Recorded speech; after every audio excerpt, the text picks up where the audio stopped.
Hello and welcome back. We're going to be playing another chess video here. So let's start our normal rapid time control here and search for a game. Let's see what rating range we're in right now.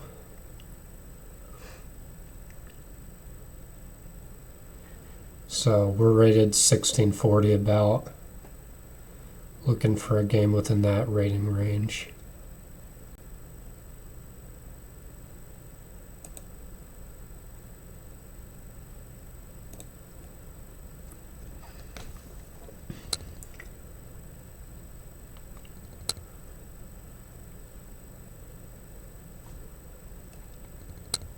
Alright, looks like we're white against a 1750.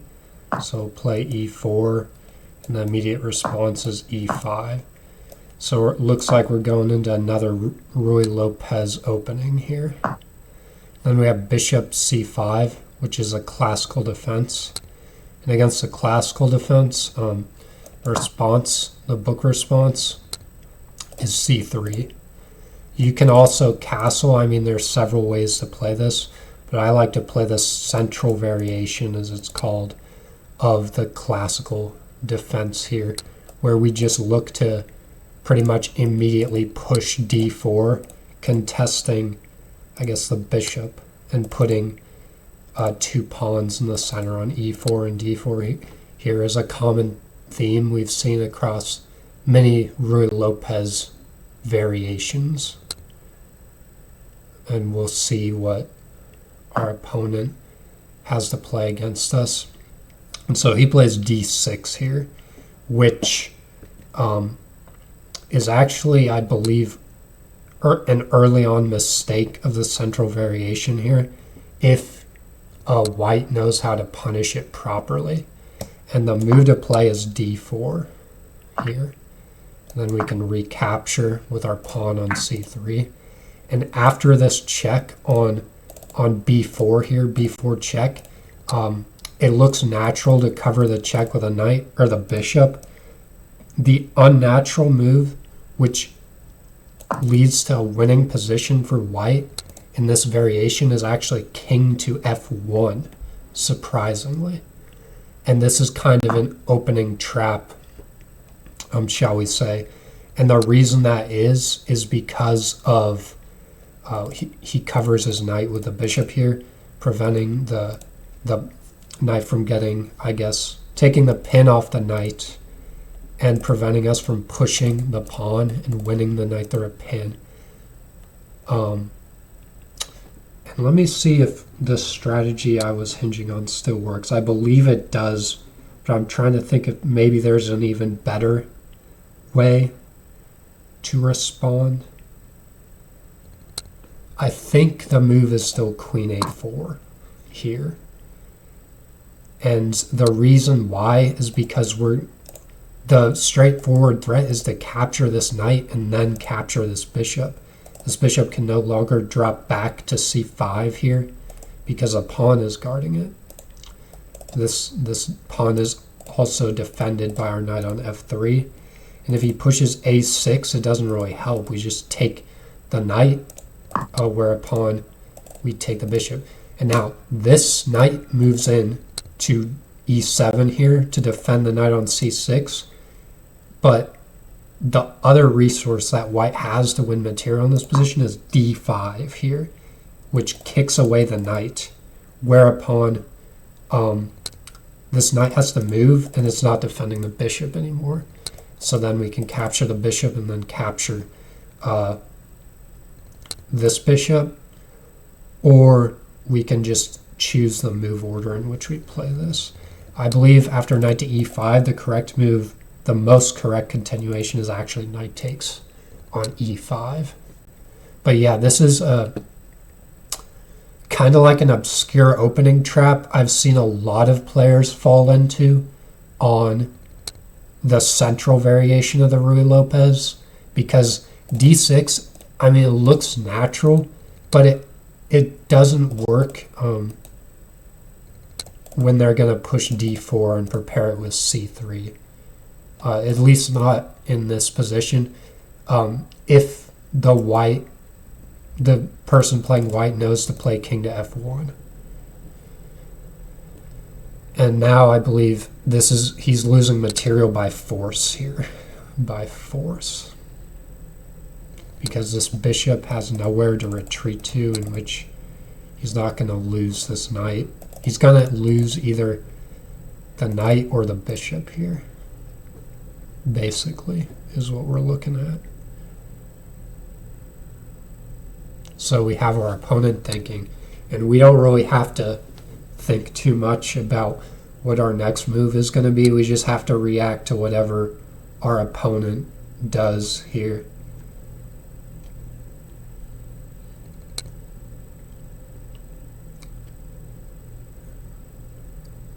Yeah, king f1 on move 7 is kind of a counterintuitive move. But the reason behind it is because we don't want to, it's like we don't want to give black another tempo, I guess, before we play queen to a4 and attack, double the attack on the knight and this bishop. Because if we play, like, let's say knight to c3 before guarding the check, then the bishop can, like, I don't know, black has a way to basically finagle out of this double attack here. We had to win material.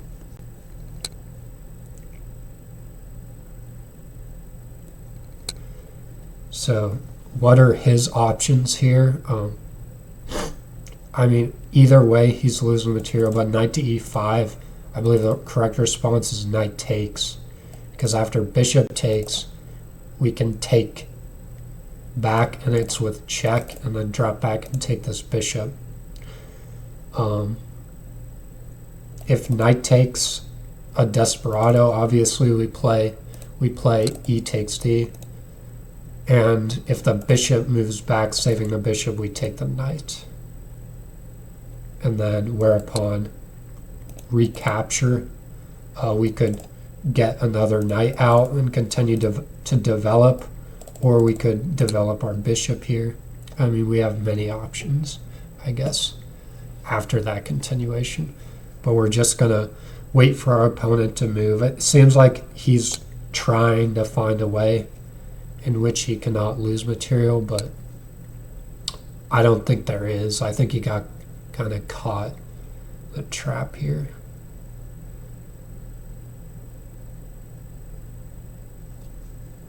Yeah, 1750, almost 1800 ranked opponent, still falling for a common, I would say, trap in the classical variation of Ruy Lopez. Is kind of amazing. But I've seen like even 2,000 rated players probably falling for the same thing, mostly in blitz games though. I mostly see this trap in blitz games and not so much in rapid. So I believe, yeah, the correct response is knight takes, because if we recapture the bishop first, he can drop back, and that kind of like avoids like catastrophic, I guess, positional collapse here. But knight takes is kind of catastrophic for the black position.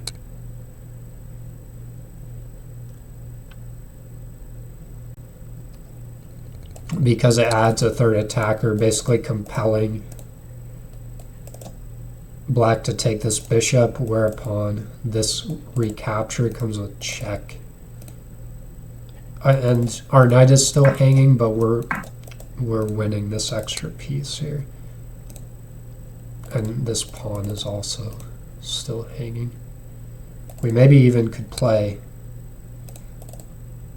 if he blocks the pawn to c6, maybe we could even play pawn takes.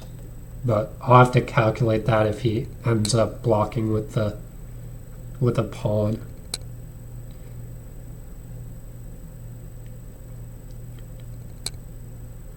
So we can calculate that now. I mean, I think c6 is a reasonable way to block, and there's not many other great moves that black has here.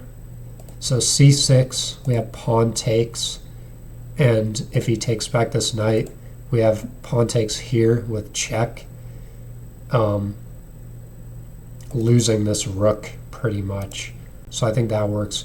If we have c6, pawn takes, knight takes, then we have knight takes, and pawn takes, we take, we can still take the bishop. So let's see, let's calculate that again. Takes, takes, takes, takes. Wait a minute. Takes, takes, takes, takes, check. And then his king has to move.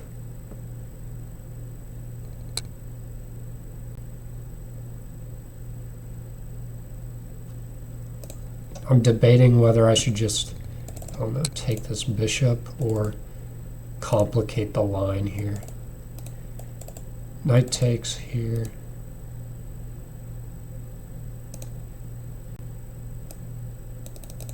We'll play this. We'll play pawn takes.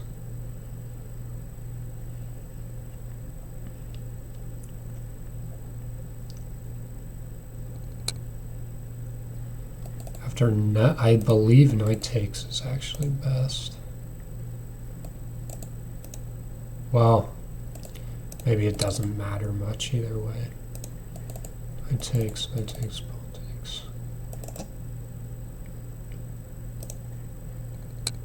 Because after that, I mean, taking, I believe, is just like a severe blunder because of this revealed check. So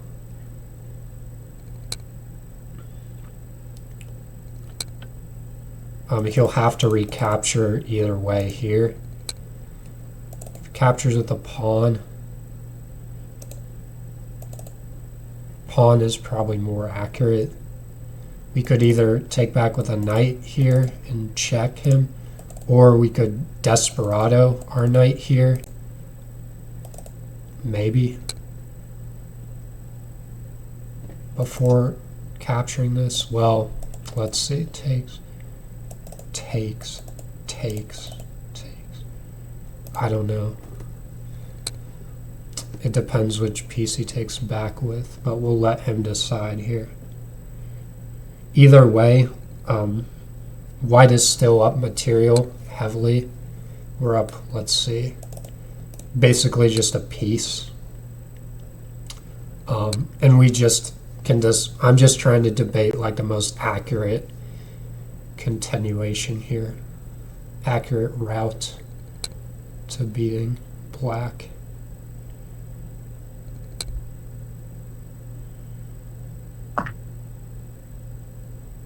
Does this not just lose on the spot to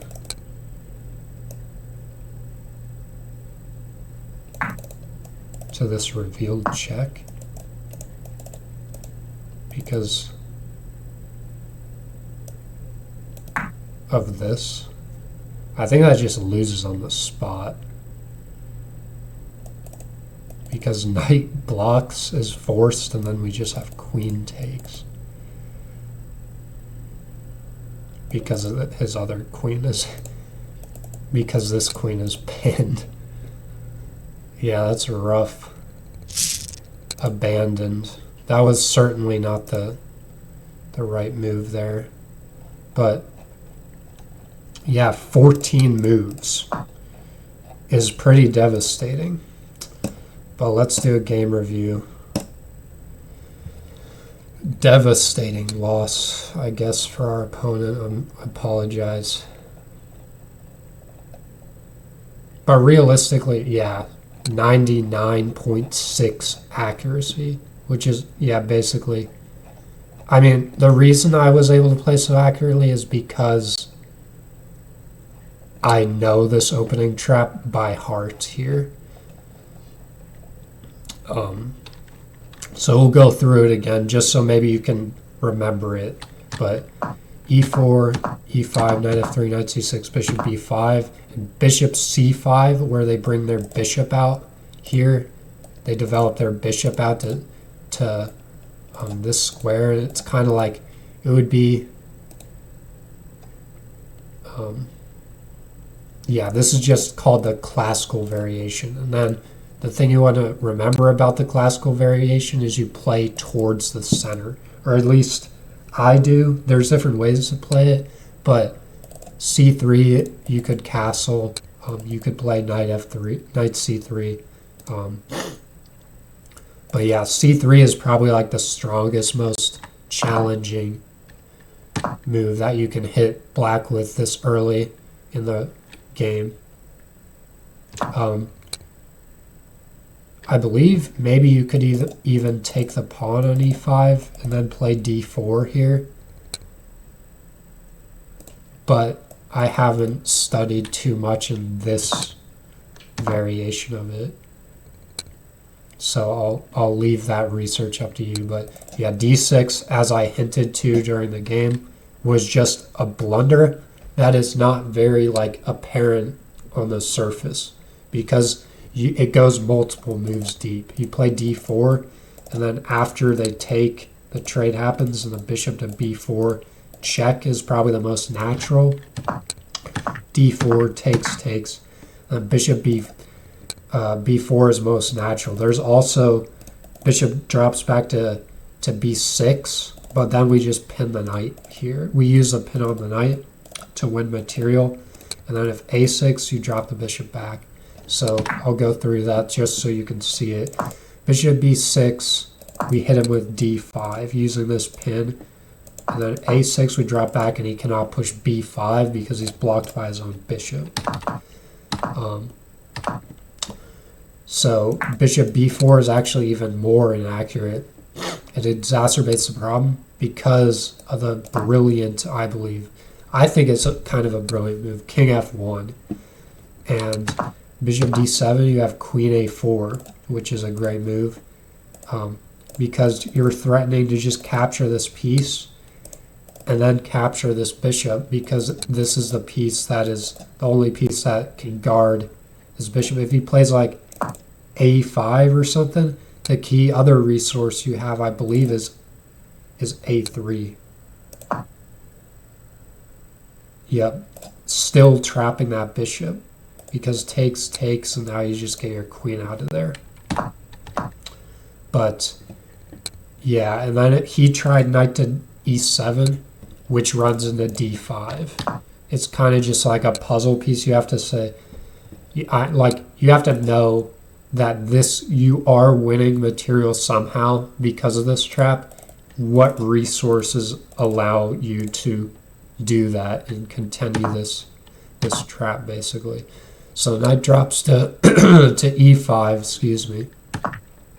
We take, which is best, and then take back.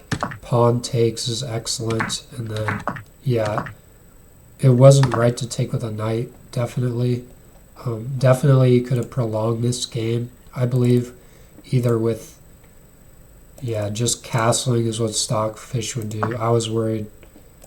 Not worried about, but I was having the most problems like calculating the best sequence after B takes C. But yeah, taking the knight with the pawn just runs into taking on B7 with the pawn, and then you take the rook with a queen, with a second queen on the board. And this is just mate in 3. After knight goes there, queen takes, because this queen, his other queen is pinned. You move here, and I think it's just, I don't know which queen takes here. Bishop g5, I guess, is the fastest checkmate. Because of f6, and you just, that blocks his last getaway square. Interesting. But yeah, that's a common opening trap in the Ruy Lopez classical defense. I hope you enjoyed that video, that game.